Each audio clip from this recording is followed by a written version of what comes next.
G'day guys, welcome to another video. Just to confirm, I did get some queries about the mark on the roof, or the stain which is on the roof here out in the granny flat or the bungalow where I do a lot of these videos on My Blue Heaven. That's actually some repairs done on the roof. We had a plasterer in here last week. There's a crack there. No, it's not a dead possum there, and also another one over here. Another one over here. Because it needs a bit of a paint job. A bit of a mess out here, guys. There's a bathroom out here, and someone fell through the wall there, okay, which wasn't ideal. Yeah, this is where I do all of my videos. In time, I will do maybe a video on what all these jumpers represent and what they mean to me. Got quite a few of these jumpers framed, and yeah, I'll do maybe a video over the course of the next couple of weeks in regards to those, because you often see them in the background from where I do these videos, right in this spot. Rightio guys, it is votes time. It's Monday, so it is a relatively short turnaround before we take on the Kangaroos at Marvel Stadium on Good Friday. I got a big preview to get through, probably do that on Wednesday, but these are the votes from our 71-point win over the West Coast Eagles in round 5. So the good and the bad. The Heaven and the Hell medals for 2025. Look, it was probably...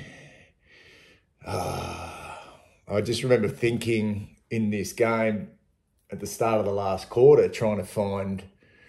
and obviously do these votes with one of my kids. Well, he's not a kid anymore. He's 24 years of age, Spencer. I was trying to think in the last quarter.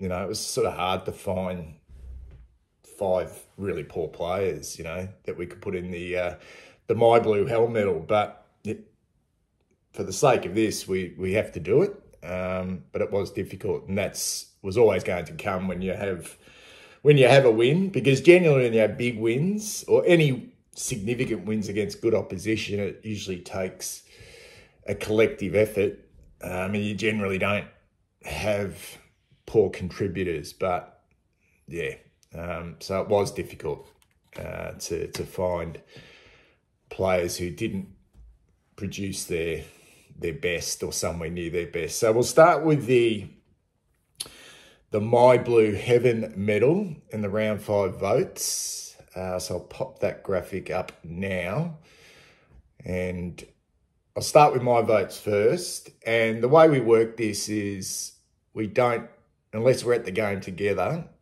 we don't talk about who the best players are or the worst players. We go away and we do these votes without any influence. And it just happens to be that we had exactly the same 5 players, but just in different order.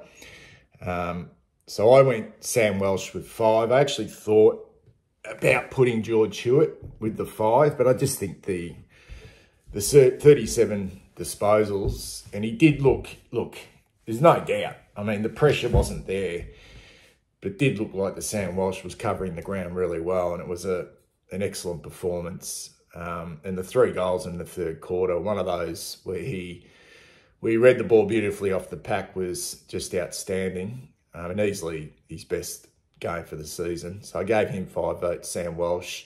Hewitt just had a really consistent start to the season. So I gave him the 4. I really liked the game of Matthew Cottrell. I thought on the day he was probably our most impactful player by foot, particularly his ball use going inside forward 50. The way he, just kept his cool, lowered his eyes, really smart game. Playing probably back in his natural position as well on a wing. So I gave him the 3 votes. 4 goals from Corey Durden. His first game back for a period of time was really good. It was good to see him hit the scoreboard. In fact, it was really good to see one of our small forwards have, a significant impact on the game. And Mitch McGovern hit back really hard after, probably being in the firing line in regards to potentially being omitted from the team. It just shows you when he's on. And you got to put it into a bit of context in regards to the quality of the opposition, but he had a really good game, particularly his defensive efforts were good.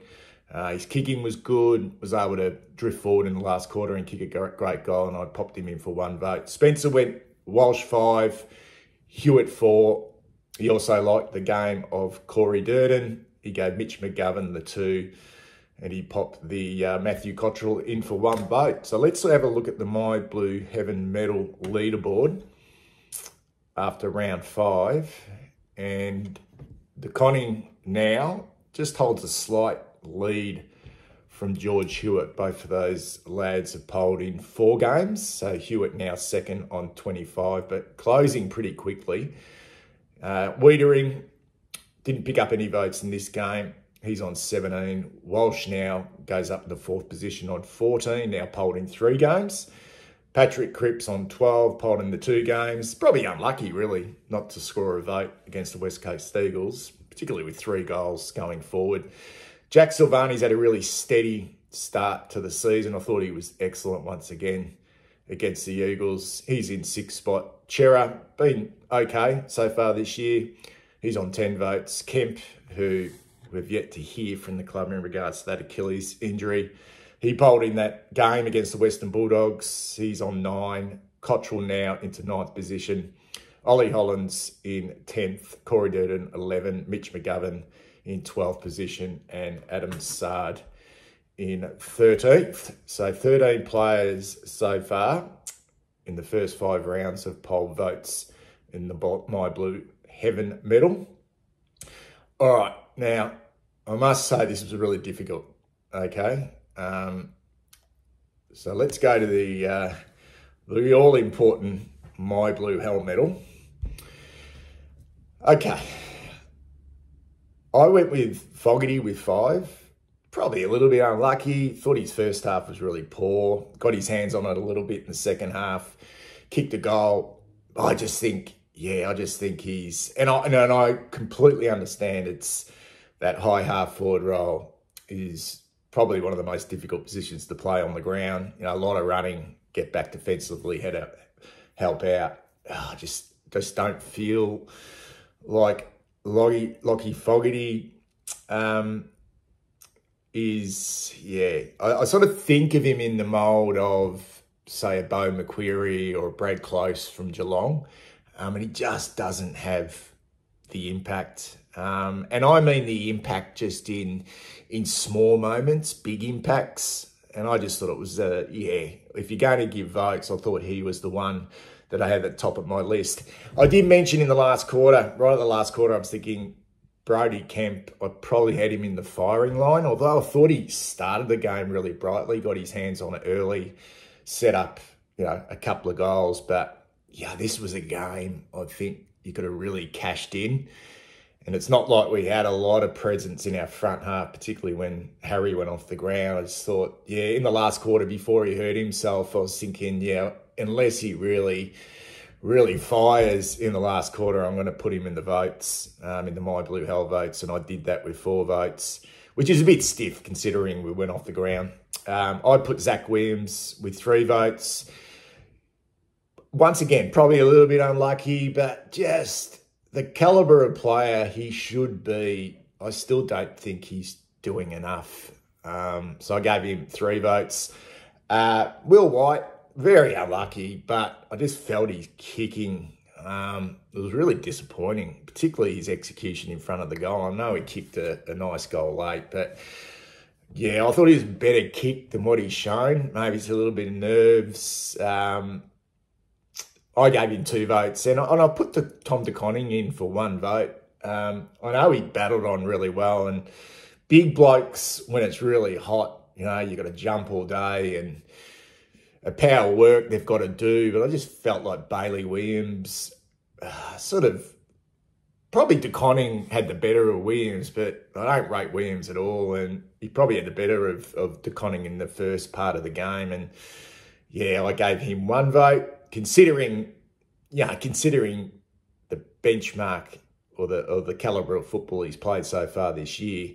Yeah, I just thought it was a down day for Tom De Koning. Spencer went with Williams. He's definitely got Williams in the firing line. Second week in a row that he's had Zach Williams at the top. He just didn't rate Motlop's game at all. I spoke to him after he sent the votes in. He just felt like it was another really sort of messy game by Motlop, particularly his work in the front half. I was actually impressed with Motlop's centre square work, and it was something that, I don't know, I felt like at times we lack, that player who can break away from a stoppage. And so we all see it differently, and someone in the comments in my review of the game against the West Coast Eagles kind of agreed with what Spencer was saying, just that Motlop, seems to make a lot of mistakes. He gave Doherty 3 votes. And yeah, I'd probably, looking at the game on the TV, I didn't think Doherty was that bad, but once again, some comments of people who were actually at the game, who were actually there at the Adelaide Oval, just looked at Doherty and thought, nah, the bloke he's just done. He gave Fogarty 2 and Brody Kemp 1. So they were difficult votes. So if you've got any players who you thought should have been in that My Blue Hell medal for round 5, please feel free, because obviously you may disagree with both myself and Spencer. So here's the leaderboard. So we've now got 19 players on the My Blue Hell medal leaderboard after round 5. Charlie still holds on to a slender lead in top position, 15 votes. He's polled in a couple of games. Fogarty now goes up to second with Zach Williams on 14, both polled in 3 games. Doherty into 4th position. He's now polled the most out of any player in the My Blue Hell medal. Blake Acres, who didn't play on the weekend, in 5th. Motlop, who's now polled in 2 games, in 6th position. McGovern, who's now on both leaderboards, polled in 3 games, 10 votes. Kemp, who we probably won't see for the rest of the year. Haynes in 9th. Ollie Hollands 10th. Lewis Young, who didn't play on the weekend, with Francis Evan 11th and 12th respectively. Harry, who went off early and won't play against the Kangaroos, in 13th spot. Sard in 14th. Cripps, 3 votes, polled in 2 games. Cowan, who didn't play on the weekend. Ashton Moore, who didn't play on the weekend. And Will White and Tom De Koning, now a part of the prestigious My Blue Hell medal. Speak soon.